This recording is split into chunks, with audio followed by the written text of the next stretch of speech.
संदीप ने अपनी माँ के कहने पर गांव में शादी कर ली थी। लड़की का नाम था सुनीता।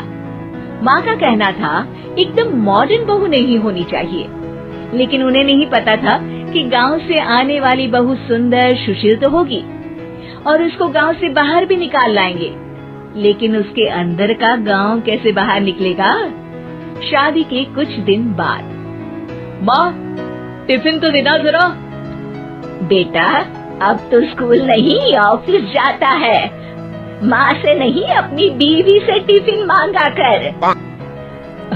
ओके माँ। सुनीता टिफिन ले आओ। 1 किलो टिफिन, इसके अंदर पिस्ता डाल दिया है। पिस्ता? पिस्ता क्यों? सास जी ने बोला था ना कि आपको पिस्ता बहुत पसंद है। ओहो, मैंने पिस्ता नहीं पास्ता बोला था, पास्ता। पास्ता? कहीं होता है पास्ता? अरे बेटी तू रहने दे, मैं बना दूंगी। अच्छा किया कि पाव भाजी बनाने का नहीं बोला, वरना किसी के पाव बना देती है। सुनीता को बुरा लगता है, लेकिन उसकी नादान हरकतें कम नहीं होती। ऐसे ही एक दिन, अरे तुमने ये क्या लगाया है? अरे आप वो फूस फूस करके लगाते हैं ना, वही। दियो? का दियो? किसको दियो? अरे वही ना जिससे खुशबू आती है। हाँ हाँ सही पकड़े हैं। अच्छा लेकर तो आना। कौन सा डियो लगाया तुमने? अभी लेकर आते हैं जी। संदीप की बात मानकर सुनीता अंदर से खुशबू वाला फुसफुस लेकर आती है। OMG! OMG मतलब ओ माय गणेश ना। अरे OMG छोड़ो, और ये खुशबू वाला फुसफुस की बात कर रही थी तुम? हाँ इसी की, फिर से सही पकड़े हैं। अरे देवी, लेकिन आप सही नहीं पकड़े हैं, ये डियो नहीं है। डियो नहीं है तो क्या लियो है? अरे ये रूम फ्रेशनर है, जिसको कमरे में छिड़कते हैं, खुद पर नहीं। कोई बात नहीं, माँ कहती थी आत्मा किराएदार है, शरीर एक किराए का कर्म। हम शरीर पे ये डाल लिए तो क्या फर्क पड़ जाएगा। अरे बहू, ओ बहू, मेरे लिए फल तो ले आ, फिर मैं बाजार जाऊंगी। सुनीता अपनी सास के लिए फल लेकर आती है। अरे बेटा, पपीता, तरबूज और सेब फल ऐसे कैसे खा लूं? काट कर तो ले आ। माँ जी, मेरे गांव में तो खेत से उठा के सीधा खा लेते हैं। अरे ये तेरा गांव नहीं है ना।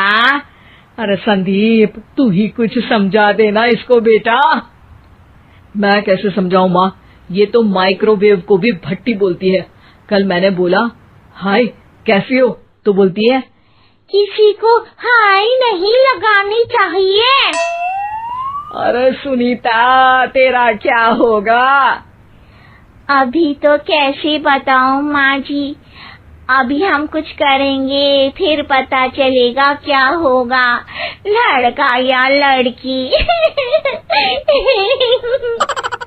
हे भगवान, कहाँ से आ गई है? रामपुर से जी, आप ही तो लेकर आए थे मुझे। अरे मुझे माफ कर दो। पहले कोई गलती तो करिए जी, आपकी तो सारी गलती माफ कर देंगे हम। हाँ अरे बहू, मेरी बात सुन। फल यानी कि फ्रूट जब भी लाए ना तो काट कर लाना, ठीक है?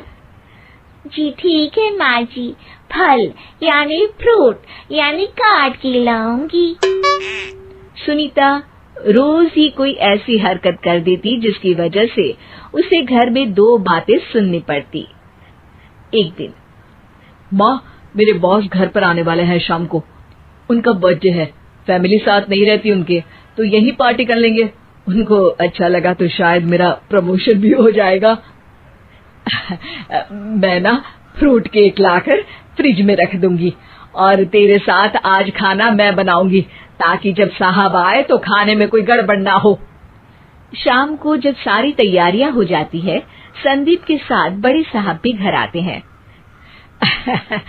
फ्रूट केक तो ले आना बहू, फिर खाना खाएंगे।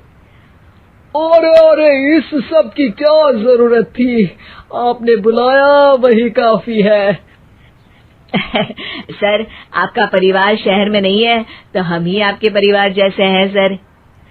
इतने में ही सुनीता फ्रूट केक लेकर आती है और बड़े साहब की टेबल पर रख देती है, और जैसे ही केक के ऊपर का बॉक्स हटाती है, ओह, ये क्या है? केक तो कटा हुआ है, मैं तो ऐसा नहीं लाई थी। आप मुझे शाबाशी दे सकती है माँ जी, मैंने ही केक काट दिया। आपने कहा था ना, फल यानी फ्रूट यानी हमेशा काट के लाना, तो फ्रूट केक भी तो फ्रूट ही है ना, तो मैंने पहले ही काट लिया। हूँ ना मैं समझदार। अरे बहू, ये क्या किया? केक हमेशा वही काटता है जिसका जन्मदिन होता है। तुझे एक बात भी समझ नहीं आती, एक नंबर की बेवकूफ है। पूरा माहौल बिगड़ चुका था। संदीप को लगने लगा था कि साहब उसे प्रमोशन तो दूर की बात है, कहीं डिमोशन ना दे दे, लेकिन साहब बीच में ही बोल पड़ते हैं। अरे कोई बात नहीं, ये इनकी बेवकूफी नहीं है, इनका भोलापन है। बेटा आप कहाँ से हो? रामपुर गांव से। अरे वाह, गांव से? फिर तो आपके गांव में ताजे फल और सब्जियां मिलते होंगे। हाँ, सही पकड़े हैं, हम तो काटते भी नहीं, सीधा खा लेते हैं। मैं ना एक बार तुम्हारे गांव घूमने जरूर चलूंगा। क्यों संदीप, ले चलोगे ना? मुझे गांव घूमना बहुत पसंद है।